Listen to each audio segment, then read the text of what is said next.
Hello friends, special food with आरतीमध्ये तुमचं मनापासून स्वागत. तर आज आपण एकदम चटपटीत असा रव्यापासून बनवलेला नाश्ता बघणार आहोत. तर नेहमी आपण रव्यापासून उपमा, शिरा बनवतोच, पण हा जरा थोडासा वेगळा आणि मुलांना आवडेल असा नाश्ता आहे आणि अगदी कमी साहित्यात.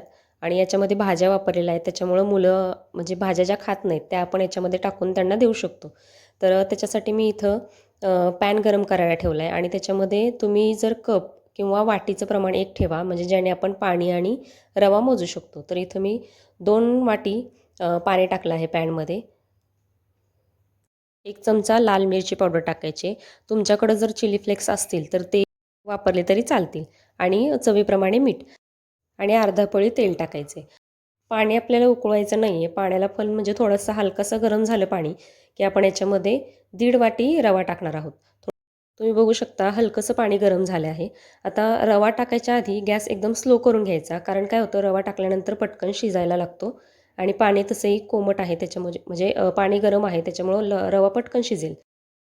आणि रवा बारीक आणि म्हणजे थोडासा जाडसर असेल तर पाण्याचं प्रमाण थोडंसं कमी जास्त होऊ शकतं. जर तुम्हाला वाटलं की पाणी लगेच सुकलं तर थोडंसं गरम पाणी करून याच्यामध्ये टाकलं की म्हणजे थोडीशी कन्सिस्टन्सी त्याची व्यवस्थित होऊन जाईल. तर आता इथं रवा आपला शिजतोय, तुम्ही बघू शकता एकसारखा आता गोळा तयार व्हायला सुरुवात झाली आहे. आता याला काय करायचं, एकदम स्लो गॅसवरच आपल्याला शिजवायचं आहे, जेणेकरून हा करपणार नाही किंवा खाली तळाशी लागून बसणार नाही. आता रवा छान शिजला आहे. आता तुम्ही बघू शकता छान गोळा तयार झाला आहे त्याचा. आता याला काय करायचं, फक्त 5 मिनटं गॅस बंद करून 5 मिनटं याला फक्त झाकून ठेवायचं. आता 5 मिनटानंतर थोडंसं हे कोमट आहे. कोमट असतानाच याला छान हलक्या हाताने मळून घ्यायचं.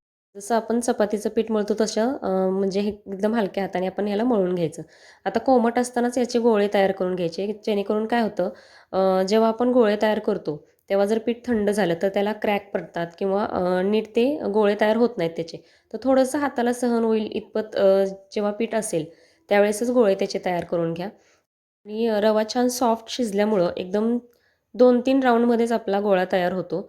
तर पटपट बाकी सगळे गोळे तयार करून घ्या.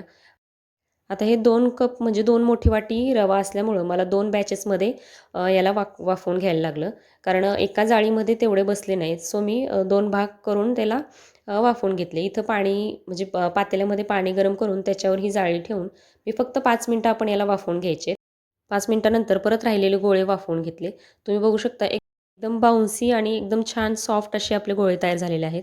तर आता याच्यामध्ये आपण कुठल्या भाज्या टाकणार आहोत. तर भाज्यांचं म्हणजे हे तुमच्यावर आहे, की तुम्ही याच्यामध्ये फरसबी वगैरे पण टाकू शकता, वाटाणा टाकू शकता. इथं मी 2 मोठे कांदे, अ, कोबी, ढबू मिरची, टोमॅटो, अद्रक लसूणची पेस्ट 2 चमचे घेतलेली आहे. त्याच पॅनमध्ये 1 पळी तेल टाकून त्याच्यामध्ये कांदा परतून घ्यायचा. कांदा जास्त लाल करायचा नाही आहे. हलकासा कलर चेंज झाला, की त्याच्यामध्ये अद्रक लसूणची पेस्ट टाकून छान परतून घ्यायचं. म्हणजे याचा फ्लेवर आणि टेस्ट छान होते अद्रक लसूणची पेस्ट टाकल्यामुळं. आता हे परतल्यानंतर याच्यामध्ये बाकीच्या ज्या राहिलेल्या भाज्या आहेत त्या सगळ्या टाकून 2 मिनिटं वाफ देऊन घ्यायची, जेणेकरून भाज्या कच्च्या लागणार नाही त्याच्यामध्ये. आता ह्याच्यामध्ये तुम्ही चिली फ्लेक्स ॲड करू शकता किंवा सॉसेस ॲड करू शकता. अजून वेगळ्या प्रकारच्या भाज्या तुम्हाला याच्यामध्ये ॲड कराव्याशा वाटल्या तर फरसबी आहे, वाटाणा आहे. ह्या पण भाज्या तुम्ही याच्यामध्ये टाकून मुलांना देऊ शकता. तर आता इथं 2 मिनिटं फक्त वाफ देऊन छान आपल्या भाज्या शिजलेल्या आहेत. त्याच्यामध्ये चवीप्रमाणे मीठ टाकून घ्यायचं. आता याच्यामध्ये मी सॉस नाही ॲड करणार आहे. जर तुमच्याकडे शेजवान चटणी नसेल तर तुम्ही याच्यामध्ये टोमॅटो सॉस, सोया सॉस वगैरे टाकू शकता. इथं मी शेजवान चटणी टाकलेली आहे. तर त्याने टेस्ट खूप छान येते. शेजवान चटणी टाकून छान एकत्र परतून घ्यायच्या सगळ्या भाज्या आणि शेजवान चटणी. आता हे परतल्यानंतर आपण जे बॉल्स म्हणजे उकडून घेतलेत ते याच्यामध्ये टाकून छान 2 ते 3 मिनिटं वरखाली करून परतून घ्या. याला आपल्याला वाफेवर ठेवायची गरज नाही, कारण आपल्याला आपण भाज्या पण शिजवून घेतलेल्या आहेत एक वाफ देऊन आणि बॉल्स पण आपले उकडून घेतलेले आहेत. तर त्याच्यामुळं एकदम मस्त असं परतून घ्यायचं आणि गरम-गरम सर्व्ह करायचा.